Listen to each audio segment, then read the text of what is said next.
In this video, we're going to look at the inverse of a 2 by 2 matrix. So we understand that matrices perform a certain transformation. For example, there could be a matrix which performs this transformation. It stretches that square out into this parallelogram. In fact, the matrix that does that is this one. But is there a matrix which would stretch this parallelogram back down to the square we started with? That is there a matrix which just undoes whatever this matrix did?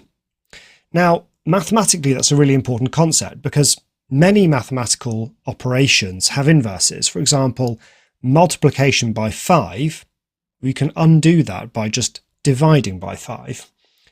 Adding 10 to a number, you can undo that by subtracting 10, and so on. So multiplying a vector or a position by a matrix, we should be able, or it'd be nice if we could undo that. And what we're going to do is we're going to see if we can find the matrix which undoes that. So what's that going to look like? Well, we know that the matrix that does nothing is the identity matrix, and that's the one which is 1, 0, 0, 1. So we'd like to find some other matrix which, when you multiply by m and by this other matrix, is the same as just multiplying by the identity, i.e. does nothing. So what I'm going to search for is a matrix, let's call it A, B, C, D, such that when you multiply that by 4, 2, 1, 3, you just get 1, 0, 0, 1.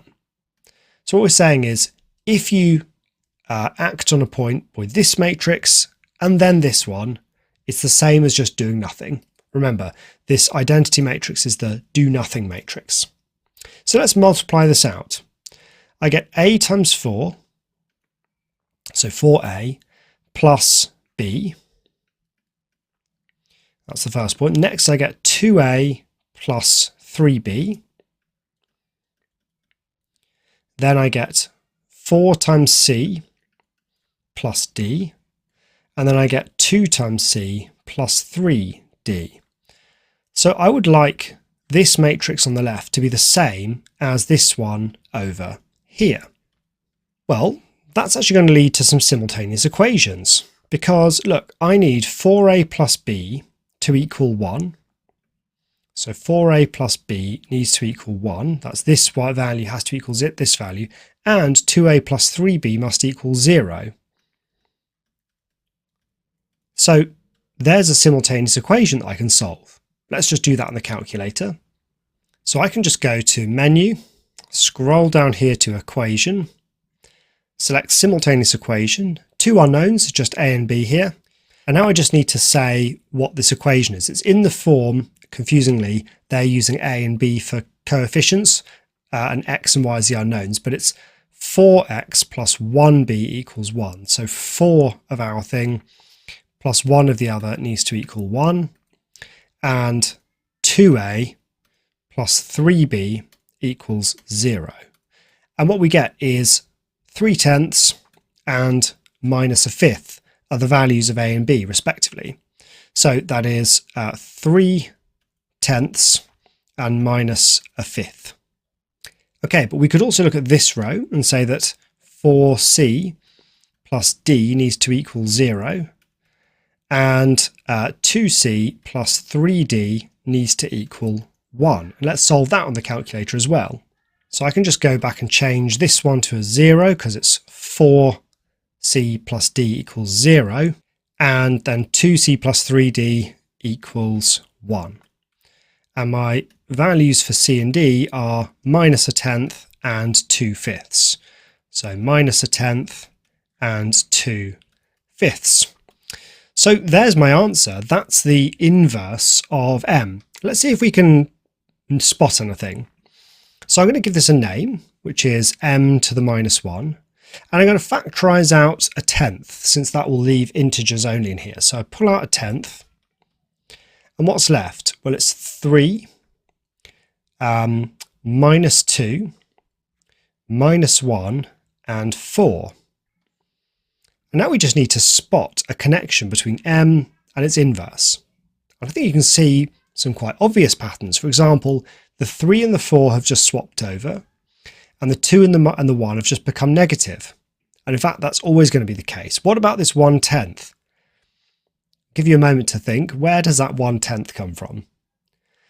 Well, look, 10 is the determinant of this matrix here. And so, look, it's 4 times 3, which is 12, minus 2, which is 10. And that kind of makes sense because we've already got a matrix which actually grows this out and multiplies its area by 10. So we need something that's going to squish it back in. And so that division by 10 achieves that for us. Okay, so let's generalize. The general result is this. If you have a matrix A, B, C, D, then the inverse of that matrix will be 1 over the determinant multiplied by, and then the matrix here is formed by swapping A and D and making B and C negative. Very simple. That's how we find an inverse. So here are some properties of inverses. You can multiply them either way you like. So most matrices in general are not commutative. It matters which way you multiply them. With inverses, it doesn't. M times M inverse is the identity. M inverse times M, that's the identity as well. So it doesn't matter what way you multiply them up. Okay, let's have a go at finding some inverses. So this really is quite a simple rule to apply. Take this one here. Its inverse, which we could write as 2, 3, minus 1, 2 to the minus 1, is, well, it's 1 over the determinant. So what's the determinant? That's 4 minus 3. So it's 4 plus 3, which is 7. So it's 1 over 7 multiplied by, and we swap over the A and the D. So in this case, it's still just 2 and 2. And we make these negative. So the minus 1 becomes positive 1 and the 3 becomes minus 3. And we are done. How about this one down here? So 5, minus 3, 0, 1, all to the minus 1. So that's 1 over the determinant. So it's minus 5 times 1, minus 0. So that's minus 5. So we have 1 over minus 5, or minus a fifth. And then we swap over these two values. So it's 1 and minus 5. And we multiply these two by minus 1. So 0 stays as 0, and the negative 3 becomes 3. So super simple to work out inverses of 2 by 2 matrices, and important to know that they are the matrices which just undo whatever your original matrix did. And they're very easy to check or work out on the calculator. We'll do some problem solving questions with those in the next video, so see you there.